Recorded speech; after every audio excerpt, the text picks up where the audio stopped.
يبدأ الفيلم بشاب يدعى تيتو، هو الابن الوحيد المدلل لرجل أعمال ثري يدعى تيودور، والذي يملك شركة طماطم ناجحة. كان تيتو دائما محاطا بالنساء ويعيش حياة الرفاهية. في مكان آخر هناك فتاة جميلة تدعى بولا، طالبة طب طموحة تعمل بجد للحصول على شهادتها لبدء العمل في المستشفى في ريو جانيرو. وكان لديها صديقتان مقربتان تدعيان راسيا وكاتيا خلال فترة تواجدها في المستشفى في الفترة التدريبية. في أحد الأيام دعت كاتيا صديقاتها لحفلة ما قبل الزفاف لأنها ستتزوج عما قريب، لكن بولا لم تتمكن من القدوم لأن الطبيب فيكتور طلب منها التواجد معه في إحدى العمليات.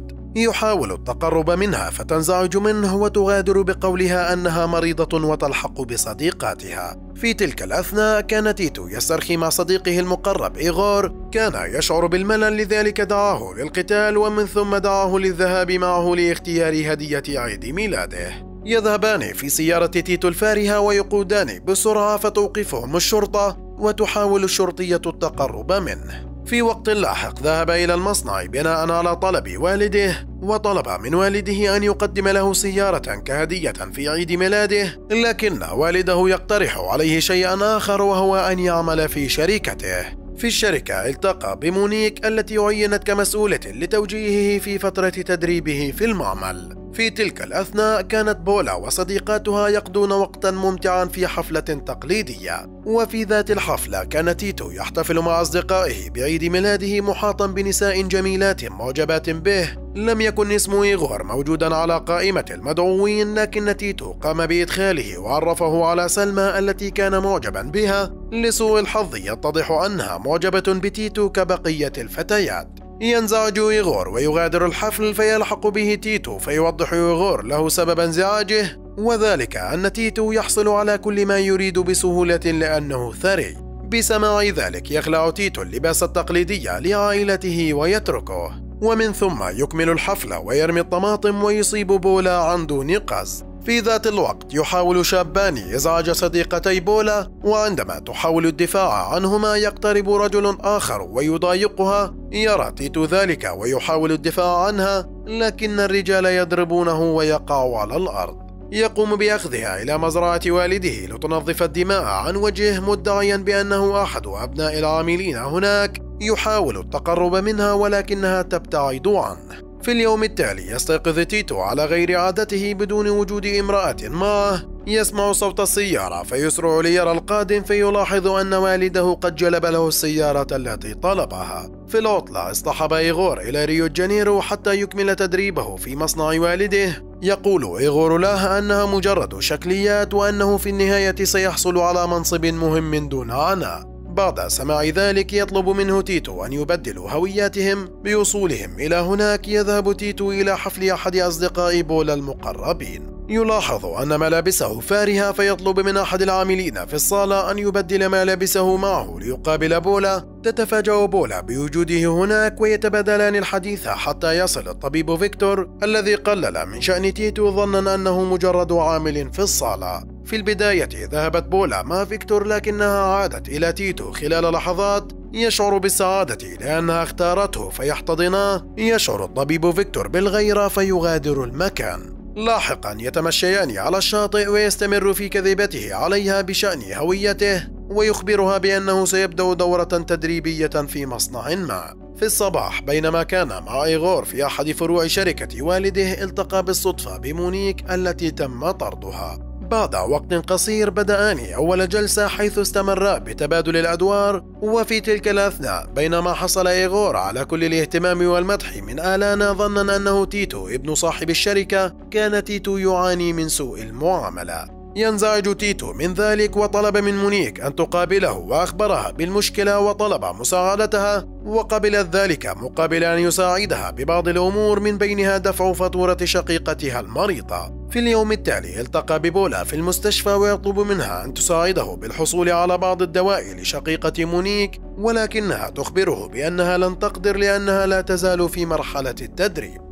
في اليوم التالي كانت مونيك محبطة وأخبرت تيتو بذلك، فقدم لها عرضا بإعطائه سيارته إذا استطاعت أن توفر له وظيفة دائمة في معمل والده. لاحقا قامت بولا بمساعدة شقيقة مونيك، وحتى يشكرها قام بدعوتها للخروج فوافقت.